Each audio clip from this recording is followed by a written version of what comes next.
This was an older horse that sustained trauma. It was noted to have happened in the pasture.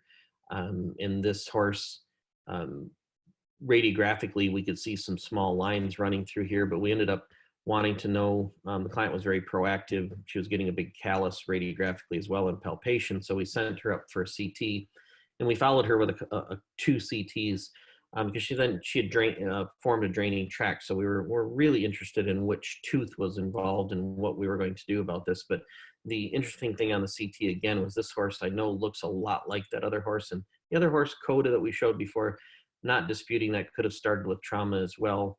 But this horse really didn't have periodontal disease to speak of in her history, and we had performed the dentistry on her for years. So this one, we had an inciting cause here. If you would say that the owner had noted she'd come in painful from the pasture, but this was also cultured out to be.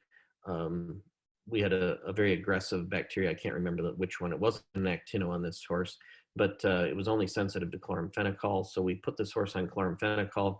Once we saw that this was bridged with a nice callus, we extracted the tooth that was in the draining tract primarily, and the draining tract healed up within 5 days after that. So, but what was very interesting is you would look at this case radiographically and see the sequestra and all of the small pieces and think that we were going to have to intervene and go in and debride all this out and clean it up. And this horse, honestly, we followed this with CT, and I never took any of these pieces out.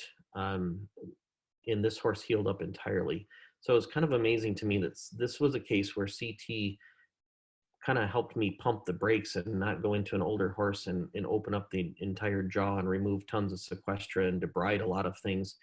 Because once she was on an appropriate antibiotic, everything started to settle down, and she really healed very well without any major surgical intervention. And I was very surprised about that. And in that first horse that we showed kind of taught me that, because once that horse was on doxycycline and appropriate antibiotics due to culture, things really settled down after the teeth were extracted and we could get things to heal up.